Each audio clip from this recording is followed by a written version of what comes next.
of them, because the assessment is going to be based on the content of these slides. So there is a reference document, number 13, the due diligence dilemma. So I'm going to read that to you. It's not a long document. It's about it's 2 foolscap pages. Due diligence is a term that is being heard more and more in financial planning circles, and which could well turn out to be a really important function and process in our interactions with clients. This article is by no means intended to be a professional reference guide, but merely a document that raises the awareness of the importance of credible due diligence processes and how and where in our practices they could impact. Just to put this into context, and I'm deviating a bit, I'm not reading this. So Module 3 is all about due diligence and portfolio construction. So due diligence that Marius will be addressing next week will be in the context of manager due diligence, building and managing portfolios, the methodology that goes in behind doing a due diligence on a fund. So that's very focused. This is more sort of practice related, if you will. Let's start by looking at 1 or 2 definitions, descriptions, or applications. And here I just trawled the internet to get a few definitions, and I've got a bunch of bullet points. Due diligence is the process of systematically researching and verifying the accuracy of a statement. The term originated in the business world, where due diligence is required to validate financial statements. The goal of the process is to ensure that all stakeholders associated with a financial endeavor have the information they need to assess suitability and risk accurately.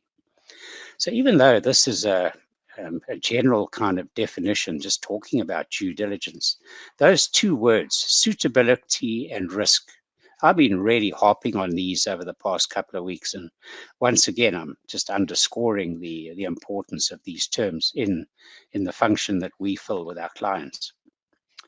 In a general context, measure of prudence, responsibility, and diligence that is expected from and ordinarily exercised by a reasonable and prudent person under a given set of circumstances. That was a second bullet point. Then a third bullet point. In an investment context, duty of the investor or advisor to gather necessary information on actual or potential risks involved in an investment. So that's what Marius is going to be talking about next week. And then in a risk profiling context, conducting a due diligence is essential in choosing an appropriate risk tolerance tool. Regulators require advisors to be responsible for the processes and tools that they use in formulating advice, and due diligence questions could include, is the test a psychometric test? Does it meet universally accepted psychometric standards? Does it have independent psychometric certification? Once again, these are points that I have raised, and I haven't really labored on them, but certainly they just keep coming up, and these are the underpins of 1 or 2 phase omnibus determinations that I'm going to read out to you a bit later as well. These are in addition to the ones that Wessel used in his module 1. A search on the internet will come up with many more definitions and commentaries relating to various areas of our advice processes, where due diligence may have a relevance, but I think I've made the point. Some of the common terms that are used in a due diligence context include research, verify, validate, assess, risk, prudence, appropriate, applicable, suitable, and responsible. These terms could well be used by an arbitrator in couching and posing questions to advisors where clients have filed a complaint, and this in fact is the case. I recently participated in an IFA forum where the subject of due diligence was raised. The general lack of understanding of both the concept and its importance in the minds of the facilitator and the attendees was alarming, and that's what prompted me to write this article. So having got that off my chest, where should we as financial advisors be looking to apply credible due diligence processes so that we're able to validate, defend, and justify any advice, product, strategies, or solutions should the need arise? It's all about CYA. I'm not going to expand on the acronym. I think you all know what that means. Some areas where we should apply due diligence processes in our practice now include the institutions with whom we do business, the risk tolerance tool that we use, the tools that we use in determining needs and objectives and illustrating the effects of volatility on an investment or retirement plan, the software and methodology that we use in matching a client's risk profile to an appropriate investment, the actuarial integrity of the planning tools that we use, a clear understanding of the research and portfolio construction methodologies applicable to the investments that we recommend. Just expanding on that, Marius will be dealing with this in a great amount of detail next week. Another bullet point, the risk products that we recommend, and then finally the financial planning, CRM, and client communication processes that we employ. This is by no means an exhaustive list of the areas where I feel that a due diligence process could be applied, and this list could well differ from one practice to another. All that I'm saying is, be aware of where you may be at risk when giving advice to clients. As the regulatory environment evolves and as precedents are being set by determinations being handed down, we should realize that more and more, as in other jurisdictions. All right, so I've said all of that. We're heading into a far more litigious environment. Now, I don't remember whether I related this particular story to you, but while I'm on the topic of litigious, a couple of years back, I was something prompted me to start thinking about where we are from a legal point of view in the evolution of our industry. And when you think about the recourse that clients have, at that time, the only recourse really was to go to the FAS Ombud. Now, as we know, the FAS Ombud is limited in terms of the quantum of or the value of claims that they can handle and give a determination on it, and that limit is 800,000. And it just occurred to me, for another reason, the FAS Ombud, I think they have challenges of their own in terms of attracting competent people who are able to evaluate the claims and consider and hand down determinations as they should be. So there's not much recourse in terms of relief that clients can seek. And in most cases, the claims tend to be a bit above the 800,000. And it just occurred to me that once the legal fraternity, and I'm talking about attorneys, for example, and advocates, once they get their heads around the regulations and the legislation that govern us, such as FAS and TCF and RDR, which is all going to be incorporated and rolled into one, being COFI, Conduct of Financial Institutions Act. So that's coming. So once the legal fraternity get their heads around the regulations, they'll start to realize that here's perhaps some low-hanging fruit in terms of actions that they can get involved in and represent clients and claim against advisors. But the other more important aspect and point is that and the audience that I'm talking to today, I think I can say with a high degree of conviction and justification, there are a lot of advisors out there who really do not do the job properly. Whether they're able to and equipped to, hopefully these kinds of webinars can help to address that question. But a lot of them like to take the shortcut. They perhaps come out of a product-driven environment. They don't fully understand records of advice and how to build a portfolio and due diligence and all these things. So there's a lot of low-hanging fruit. And it just occurred to me at the time, so this was back in 2015, that I perceived that there would be an opportunity. And a couple of weeks after chatting to my wife about it, just shooting the breeze basically, I got an email from a firm of attorneys up in Pietermaritzburg. And through a process of referral, they ended up with me. And they said, look, we'd like to retain you as a professional witness against an advisor. And they listed a whole bunch of bullet points in the email and asked if I would accept the brief. So I went back and I said, look, I can't accept a brief based on these bullet points. If I'm going to take it on, I need to have all the information, all the detail, all the paperwork. So a couple of weeks later, a lever arch file full of stuff arrived, and I had a look at it, and there was definitely a case. The case had been put to the FAIS Ombud. It had been turned down by the FAIS Ombud based upon insufficient evidence in the claim and the way the claim was structured and put together. So I went back and I gave them a quote to do the work, and they said, fine, carry on. And it took me, I don't know, 2 or 3 weeks to put together a case, and that's where these FAIS Ombud determinations came out. I used them to justify the points that I was making. Anyway, cut a long story short, I put in a fairly comprehensive report. It went to the advocate. It was then laid out as part of discovery. I think I mentioned that to you. And when the defendants got the report and they saw exactly where they transgressed, they made an offer to settle. So the client got the money back. It was 1.25 million. So long story, but it really just reinforces where we're going as an industry. So it's not just the FAIS Ombud we're going to have to worry about. We're going to have to worry about attorneys as well. So I just mentioned that. And in your travels, in your interaction with your supporting brokers, your clients, you might like to mention these things and say, guys, you got to sharpen up.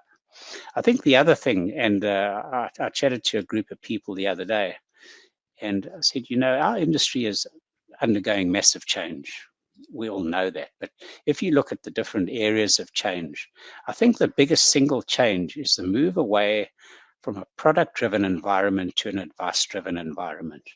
That's now resulting in quite onerous CPD requirements. That's perhaps another session all on its own. But to be able to educate yourself as a financial advisor and be up to speed with everything that's required to be able to provide service, quantify your value proposition, give good advice, know that the advice you're giving, your record keeping, your presentation of the solutions, your portfolio construction, your due diligence, all these things are taken care of probably at the highest level and can stand up to the highest level of scrutiny as well. The point is, in this move from a product-driven environment to an advice-driven environment, advisors, I don't think, fully realize the advantageous and potentially very lucrative position they find themselves in today. Business is coming, but you have to be prepared for it. You've got to educate yourself. You've got to up your game. So by us interacting the way we are now, hopefully I'm equipping you with some insightful stuff that you can take to your supporting advisors and say, boys and girls, the good days are coming. If you want to be in the right place at the right time with the right skills, you've got to start educating yourselves. So this is what we're trying to do in our small way. So, I got a bit carried away there. So I think I've covered all of these points that are on the slide. So let's go to the next slide. And this is all about asset allocation mapping. So asset allocation mapping allows you to identify and manage the resolution of any conflict between your client's risk tolerance and the level of risk they need to take with their investments to achieve their goals. Trade-off decisions can only be made effectively if the elements of the trade-off are clear and explicit. And there's often a trade-off between risk tolerance and the risk required to achieve goals. Not only can a person be exposed to too much risk, but they can also be exposed to too little risk. So there is another reference document, number 10. It's called Asset Allocation Mappings Guide. And I'd urge you, if you haven't already, but download these documents and read through them. You may find there's stuff that's not of interest, but what I've done is I've just highlighted a few paragraphs that I'm going to just read out to you and which are relevant to these particular slides. So just sort of halfway down the first page of the Asset Allocations Mapping Guide, and this is a Photometrica publication. So it's entitled Understanding the Asset Allocation Mappings. The Asset Allocation Mappings tool enables you to objectively incorporate your client's risk tolerance scores into the process of selecting investment strategies. Selecting an investment strategy will usually involve trade-offs. Trade-off decisions can only be made effectively if the elements of the trade-off are clear and explicit. Common trade-off decision is between risk tolerance and the risk required to achieve goals. I've already mentioned that. Often risk required exceeds risk tolerance. In order to identify such a gap, advisors must be able to do an apples-to-apples comparison between risk tolerance and investment risk. The expected risk or return of a well-constructed portfolio is determined broadly by its defensive stroke growth split, where defensive assets include cash and fixed interest, and growth assets include property or real estate and equities, shares or stocks. A Phonometrica risk tolerance score can be expressed in terms of the percentage of growth assets. I'll cover that just now. There's a slide, and I'll go into a little bit of detail. I think I'd like to mention at this point as well, I've got a YouTube channel which I set up quite some time back. There's some stuff up there. So if you go onto YouTube and just search my name, you'll see that I've got two channels. The one channel, you'll see my the face. It was probably 5 or 6 years younger.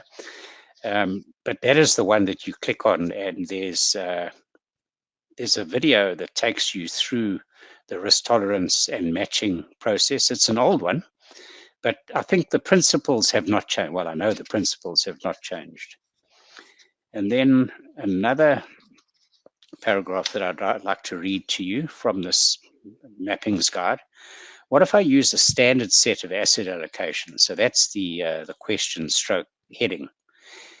Many advisors use a standard set of asset allocations to simplify the administrative aspects of portfolio construction and management. All investment strategy recommendations are made in terms of one of the standard set of asset allocations. Each of the standard set of asset allocations represents a point along the continuum from 100% defensive to 100% growth. In effect, a point on the efficient frontier. The number of asset allocations varies. Some advisors use as few as 3, others use as many as 11. The number used is a compromise. On the one hand, the fewer used, the less likely it is that investment strategy recommendations can be precisely targeted to the client's goals. In other words, more clients fall into the gaps between the asset allocations. So that's got to be borne in mind as well. And I'll tell you how we overcome that. You know, we've only got 4 model portfolios with fixed strategic asset allocations. We do vary those according to how we see the market. So there'll be sort of overweight, underweight kind of moves. But generally, we stick to those strategic asset allocations. But we do have another solution that enables advisors to build their own portfolio from a researched and approved universe or investable universe of funds, where you can build a portfolio to exactly match the client's risk or portfolio to match the risk tolerance score. And then a final note on comfort, and I'll talk about a comfort zone just now. Risk tolerance is often confused with loss tolerance. How somebody feels about taking risk and choosing between alternative courses of action, which include the possibility of unfavorable outcomes, in brackets, risk tolerance, is one thing. How somebody will subsequently feel if one of the possible unfavorable outcomes actually occurs, that's loss tolerance, and that's another problem. Risk tolerance is relevant to how someone makes decisions. Loss tolerance is relevant to how someone reacts to an event. So that's as much as I'm going to read from that document. But as I said earlier, I would urge you to download these documents. It's not exactly bedtime reading, but certainly very, very enlightening, and it gives you a good understanding of the challenges that we're faced with and what we need to do to be able to fulfill the regulatory requirements. All right, let's go on to the next.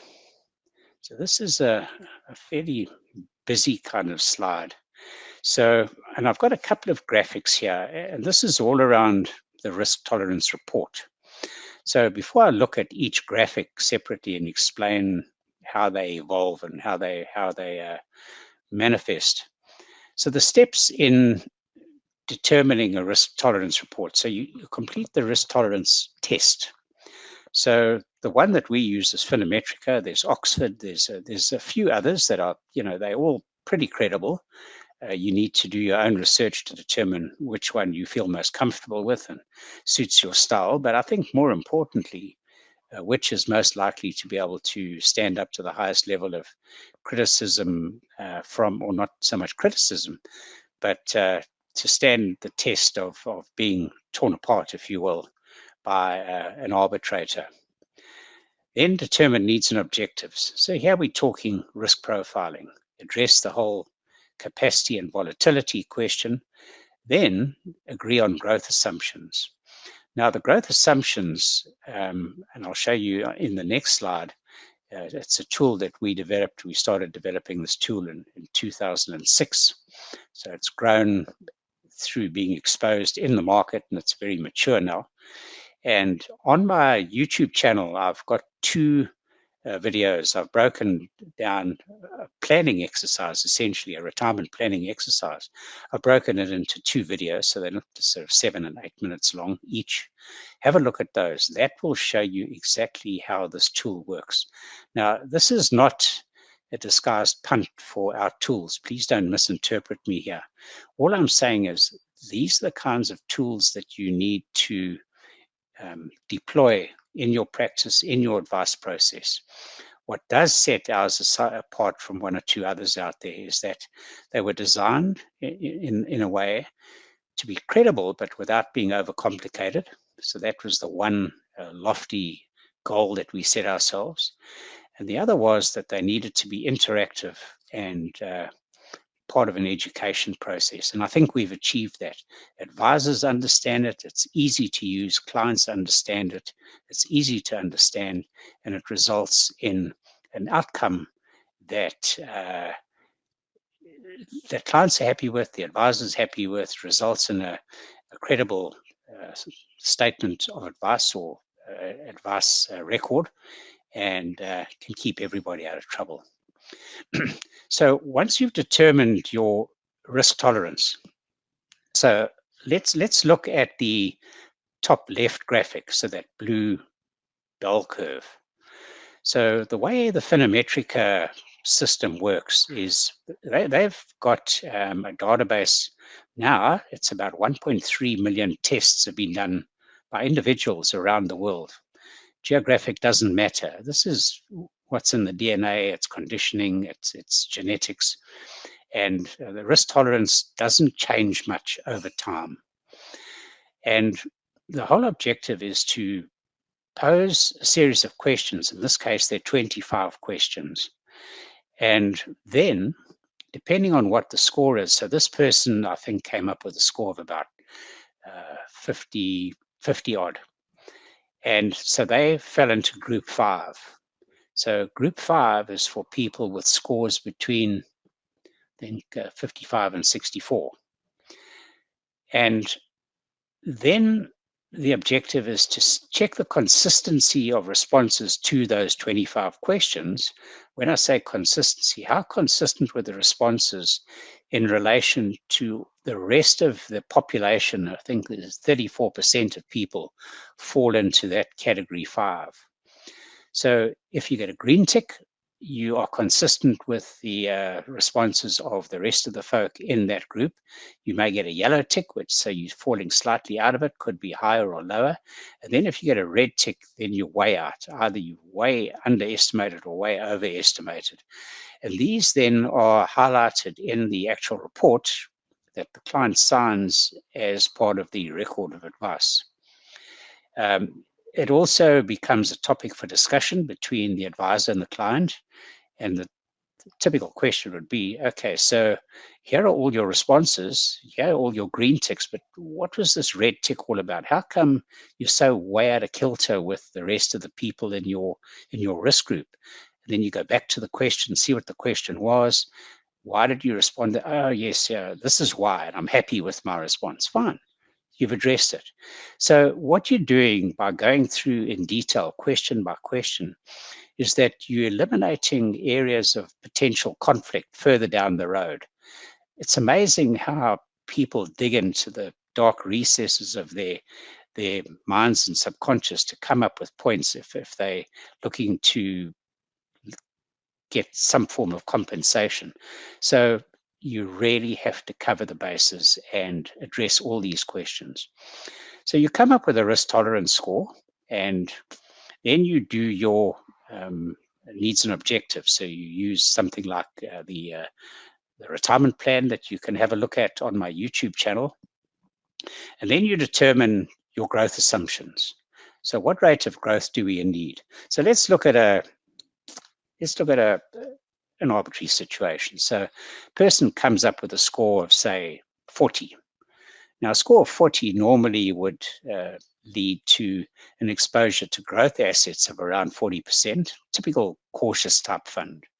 But then when you do the retirement plan, based on the amount of money the person's got, how much income they need, what rate of inflation is built in to the calculations, what kind of capital drawdowns they may need maybe to go and visit the kids overseas or replace motor cars, all those kinds of things are all fed into the tool. So now you agree on a growth assumption of, say, CPI plus 5. So a cautious fund with an exposure to growth assets of around 40% has very little chance of being able to achieve that rate of growth. There have been times in the past where that has happened, but you have to be conservative. So then you say, look, Mr. Client, you've got a score of 40 or 45. We're going to have to up your score so that we can align that more with the rates of growth that we're using in your assumptions. The clients start to understand the reasons why they've got to step out of their comfort zone. I said I would talk about comfort zone. So if we look at the bottom graphic where you see the green, yellow, and red, that's the comfort zone matrix. And depending on the person's score, that green bar will move either left or right. And that is ideally, that's a graphical representation of where the person sits on the risk tolerance score matrix. And ideally, you would want to position any investment that you implement in that green zone. But that's not the way it works, I'm afraid. So you go back and you say, well, okay, so we need to put together a portfolio now that has a good chance of achieving CPI plus 5. You guys know as well as anybody else, CPI plus 5, you need a fairly high exposure to growth assets, probably in the region of 65%, where this person's only wired to tolerate 40%. So you can imagine now, you build a portfolio with an exposure of 65% to growth assets, and you're going to find that that target portfolio sits in the red zone way up to the right. So now you got this gap. And this is the conversation that you need to have, how to bridge that gap, where to position a portfolio.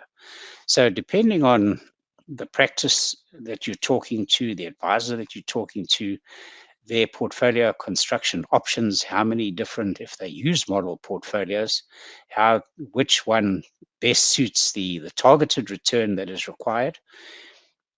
What we've done in our latest version of the software that we've developed in being able to create portfolios that match the risk tolerance exactly is we've gone to Glacier.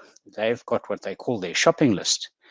And every month they give us certain quantitative data, exposure to growth assets, all the volatility numbers, past performance, and so on. And we can build portfolios using our solution that sit exactly where you want it to sit on this matrix. So you're getting the risk tolerance stroke return required. You're getting that link established so that no one can argue that the solution that you implemented was not suitable and was not appropriate and was not well considered or researched. In the whole process of determining the the shopping list. There's a massive amount of research that goes into it. So there's no risk of undermining or compromising the integrity of the process by using this particular methodology. If, however, you want to build your own portfolio and do your own thing and you can't tick the due diligence box well, then you're courting disaster. But you can do that if you want to. So what I do when I see a client, I'll build their existing portfolio, see where it sits. So if we look at this comfort zone thing, you've got on the extreme right, the extreme right-hand side, you've got existing portfolio. Then to the left of that, you've got a targeted portfolio. And then you've got one or two other options that we could have looked at. And then you've got the portfolios that match the current risk tolerance score. So you're ticking all the boxes along the way. What else? So there's not much else I need to expand on here. I think we're going through this at quite a rate of knots. Any questions? Everyone's obviously hanging on every word that I utter, so that's good. Thank you. Determining needs and objectives. Now, this graphic is the capital allocation page of the tool that we use. It's the Foresight Retirement Tool. This tool I personally developed with a friend of mine who's a retired electronics engineer, bit of an obsessive, one of those guys that works until 3 in the morning and just keeps going until he gets it right. And we built this tool way back. We started in 2006, and along the way we've had it out with some fairly senior advisors up here in KZN. And from time to time, they'd come back to us and say, gee, I was with a client yesterday and we try to do this. Could you build this functionality and could you build that functionality? And so we kept responding to the feedback that we had from actual users. And then we decided to send it to the local university for an actuarial or computational verification. So we did that in about 2007, 2008. Then again in 2014, I did it again because it had just grown to such an extent and it's become a really, really complex Excel spreadsheet. It is so, so powerful. And we've had sign off on both occasions. So we're happy with the integrity of the calculations, the accuracy, and so on. So you can go onto YouTube, you can have a look at the planning exercises that are videoed. Once again, you're going to have to listen to my voice, but I was probably better spoken in those days. But you'll get a good insight into how the tool works. We've run this by the FSB, FSCA on a couple of occasions, and on both occasions we've had really positive feedback. The one comment on 2 occasions was, any advisor following your process will be fine with us. So that's the whole process: risk tolerance, matching risk profile, determining exposure to growth assets, due diligence, all processes. They couldn't give it to us in writing, and they won't. But suffice to say, I mean, that was an accolade of note and something that I really value. So you put in current age, retirement age, input current investment values, agree on growth assumptions and CPR, capital needs, pre and post-retirement, income needs, present or future value. You can toggle between present and future. I tend to operate in present value because they're numbers that people can understand. Agree on income escalations and CPR, agree on retirement commutations, and it works out the retirement tax. Doesn't work out income tax, but retirement tax it does. Allocate capital to income and growth streams. So what we do, if you look in the middle of the, I don't know whether you can follow my cursor, but in the middle here, what we do is we allocate money into the living annuity. So that's all the compulsory money after the commutations. Then we set up an income fund and we set up a growth fund, and then you can apply different rates of return. So in this particular example, I've got these nominal rates are 8%. So that would be CPR plus 3.5 for your living annuity, CPR plus 2 or 2.5 for your income solution, and then CPR plus 6. But you can change them and vary them according to the client's needs, how much money he's got, because this is where the rubber hits the road. And these then form the basis of your assumptions for growth going forward into retirement. So, and that will then determine your percentage exposure to growth assets when you start looking at your matching your risk of the portfolio to the risk tolerance score. So this is really important. Now, flowing from this, and I don't have a graphic in this presentation, but from here you would go to the front page and then into the volatility simulator, and that's where you're able to simulate negative events for each of these three cash flows. So, for example, if I was to do this today, we'd agree on the assumptions, and at the end of it all, this particular client can expect, here's the income, the yellow, sorry, I'm just digressing, the yellow bars, it's sundry income, so it could be a wife's pension, could be rent from an apartment, it could be any number of things. The blue is income from your income portfolio, which is here. The burgundy color is from your living annuity. You set your living annuity drawdown rate up here. In this case, I've got 11.3%. Some people might gasp and say, gee, how can you draw that? Well, you know, when you look at the capital graph, you don't want to run out of discretionary money and find after 20 years you're sitting with this potload of money sitting in a living annuity, which you can't access. So you've got to try and find the balance where you draw the optimal amount out of your living annuity, preserve your discretionary money, and try and find that balance. So there's a lot of toing and froing and scenario testing that goes on this page until eventually you get the optimal drawdown, you get the optimal rates of growth. Advisors can put in their fees as well, both initial and ongoing fees, and try and maximize the life expectancy of the capital, which is what we've done. Then you go to the volatility simulator and you say, okay, so here are the rates of growth that we've assumed: 8% living annuity, 7% income fund, 10% growth fund. But what if?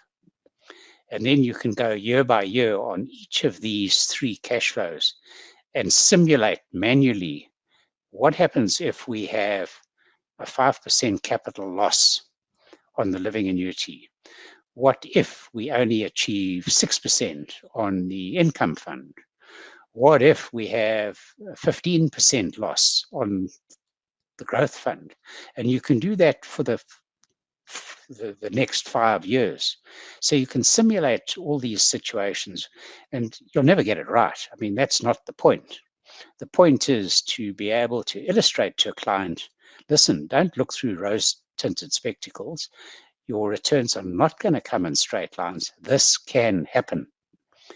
And this is where a lot of advisors are falling down, and they're not paying attention to this third leg of risk profiling. This is seriously, seriously important, and it's functionality that we built into our tool way back. So I don't know what it is that motivated us, but for me, it just made sense. So are there any questions? Because I'm just going to go into one or two other things which initially were not part of the webinar, but I think they're relevant. I'd like to chat about them. That's probably going to take the next 5 or 6 minutes, and then I'll open it up for the assessments. But are there any questions for the time being while this is all kind of fresh in your mind? And just say yes or no, or pose the question, and then I can address it, and then I can get on with the general stuff. Sean? Nope. Well, that's a relief. Nothing. Thanks, Peter. Thanks, Karusha. Sean, you've normally got a whole bunch of questions. I've obviously hit the nails on the head for you. Okay.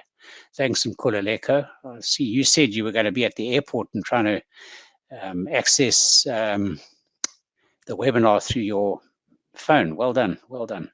Thanks, Jade. All good. Well explained. Good. Okay. So I touched briefly on this whole CPD thing. Thanks, Cleon. And I'm going to read to you an email that I got from our compliance officer. There's a long document that sort of sits behind this, but I'm going to read it to you pretty much verbatim. Hi, everyone. Most of you survived the 2018-2019 CPD cycle with frantic scrambling towards the end, and some needing to use the extension granted by the FSCA. Please note the following for the 2019-2020 CPD cycle. And Taz, I think I sent you a copy of the document that was circulated to us, which I think you passed on. So this is all around that document, the new CPD regimen. The FSCA have put out guidelines for the new CPD cycle, which make it very clear that CPD is not to be treated as a tick box activity where you can obtain your required number of hours, 18 in most cases, by just attending anything which provides CPD hours or reading magazines or articles just to obtain the hours. And then in bold print, each FSP must put in place a training and development plan which personalizes the CPD requirements for each key individual and representative based on each person's competence gaps, and the development of each person's knowledge and skills based on the functional role which they occupy. It is important, therefore, that the management of each FSP apply their minds to the requirements of each person requiring CPD hours so that a documented process for this cycle can be put in place.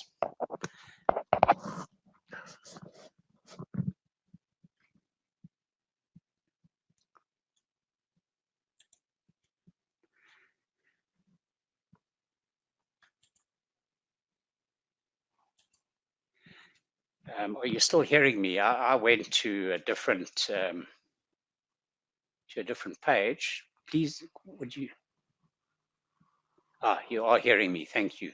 Yeah, all of a sudden I got kicked out and I saw a different page. Anyway, strange. It's happened a couple of times on previous sessions, sort of around about 35, 40 minutes. Okay, so I read that just for information purposes, but it serves to underscore the point I made about, how serious the FSCA are. And it's all about education.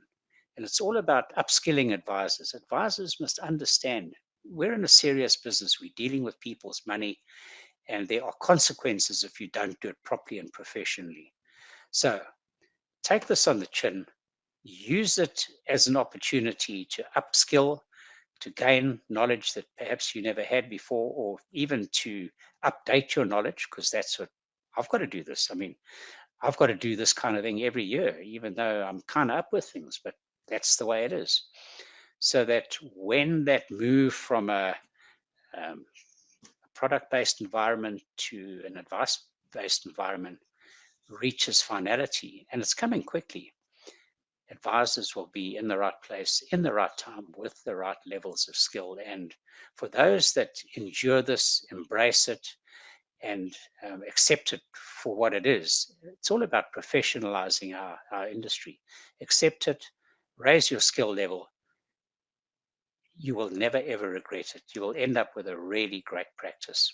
I think something else, and for you folk that are out there calling on advisors. If you've got advisors who are running small practices, typical sort of general practitioner, do a bit of life cover, do a bit of estate planning, would like to put a foot in the investment market, but don't have the skills, I think you're starting to get an understanding. This process, properly instituted and embraced, once you've been through Marius's presentation next week, you will understand that you can take to your advisors, those smaller practitioners who are looking to grow their business to a point where there's repeat income, call it passive income. I mean, it's not passive, not by any stretch, but regular income in terms of AUM and ongoing fees. All of a sudden, you're building value in your practice. You're building value to the point where you can command a selling price for your practice, and you're building a sustainable business. So there's a lot to be said for this kind of thing in that context. So I think you guys, as I say, who call on those types of brokers, you'll be doing them a massive service to say, hey, look at this, look at these processes. This is what you need to do to be a relevant player and participant in the industry as it's evolving. I don't think I'm overstating it. I read a very interesting article, and I'm just going to take another 3 minutes, and then we'll start the assessment. This was an article written by a fellow by the name of David Haynes. He's an Aussie. They might have lost their rugby, but they do some things quite well. So, and I've just highlighted one or two sentences here. It's entitled "Advice Begins When Market Returns End." Think about that. Advice begins when market returns end. And this is all around what's happening globally and how financial advice, the advice industry is transforming. Financial advisors who seek to define their value proposition solely in terms of investments may struggle to survive the current inflection point in our industry that is driving the separation of advice and strategy from product. That's what I've been saying. So that's just 3 lines, and there's a whole lot of explanation of that. I'm not going to labor that. Investment no longer the focus. That's the title of the next paragraph. The fact is that it is no longer just about the investment. Certainly, just helping your clients to achieve the return to which they're entitled is a great start. But where advisors really add value, at least in the client's eyes, is in the values discovery, mentoring, coaching, counseling, project management, and as a catalyst for meaningful change. Then there's a gap, and then the next paragraph I want to read, it's called Shift to Life First Advice. In the advice space, I see a similar transition underway into what I call a life first approach. This recognizes that clients' needs evolve as they move from wealth accumulation to wealth conversion, wealth protection, and ultimately wealth transfer. Instead of looking for single need solutions such as investment management, they're gravitating towards an integrated solution that requires a more holistic and integrated approach from their advisors. The Life First advisor helps clients understand those planning needs necessary to help them transition to the next phase of their lives. This involves a life-based instead of a money-based approach. Conversations start with a focus on life values, needs, concerns, opportunities, and goals before moving to strategy. Under this redefinition of advice, the Life First advisor will also take on more of a partnership role in the life of the client, transforming more into a mentor, coach, educator, catalyst, and project manager than being a mere investment advisor. Hey, that's profound stuff. I can go on and on. I think I'm going to cut it there. So there are a couple of phase ombud determinations. If you go onto the phase ombud website, in fact, you can find them yourself. It's very easy to navigate through. You go to the phase ombud, you go to determinations, then you have different categories. Just go into investment, and you can see all the determinations that have been issued around investment cases and determinations. And all the stuff we've been talking about over the last 3 weeks, it's all in there. So if you want anecdotal evidence, if you want to scare the you-know-what out of your brokers that you're calling on or the people you interact or you're trying to influence, just draw some of that stuff and go armed with that. Okay, so I'm assuming there are no more. Sean, I was missing you. Thank you. Agreed. Advice relates to the client's financial plan, which is multifaceted across financial disciplines, tax, invest, risk, longevity, etc. But why is advice interlinked to portfolio returns? Well, I suppose you're asking me for an opinion, whether you are or not. I think I feel one coming on. So it's an integral part of the whole process. You know, at the end of the day, our job as advisors is to construct plans based upon all the information that you have at your disposal, that the client has divulged to you. You've done your risk tolerance test, you've done your needs and objectives, you've illustrated capacity, and now you've got to build a portfolio. But how do you build a portfolio? What is your objective? Is your objective to build a portfolio that outperforms everybody else, which implies risk taking risk that perhaps you don't need? Or is it just about building a portfolio that makes the plan work? And I've got to be honest, I'm an advocate of the latter. We build portfolios that make plans work, and we've largely achieved that. And there are lots of other benefits that flow in terms of being able to manage your relationship when markets are battling a bit, which we've had. I mean, I've had many conversations with advisors who um, complain about all the phone calls they've been getting over the last couple of years and because of lack of return. And I said, but we don't get those phone calls. And then I started to ask myself the question, but why don't we get those phone calls? And then I started looking into our process. And there were a lot of elements and principles that are involved in behavioral finance. And I've done some work on that as well. Maybe that'll be another webinar. Um, but we're addressing questions, we're educating clients, we're including clients, we're holding their hands, we're mentoring, we're coaching, we do all of that. So when markets are battling, we're still managing to deliver positive returns, not necessarily direct the assumptions that we were hoping for, but we've done the job. So we don't get those kind of uncomfortable phone calls. So it's all about how you position your value proposition. What is your value proposition? Is it to outperform everyone, or is it to construct a plan and make sure, to the best of your ability, the plan works? So I don't know whether that's a plausible answer, Sean, but that's the one I'm offering. Okay, if there's nothing else, I'm going to now close the presentation and get the assessment going. So 15 minutes. So from now, so that'll take us through to just before 5:10. Thanks, everyone. So once you've done the assessment, you're free to go, and you'll get your assessment results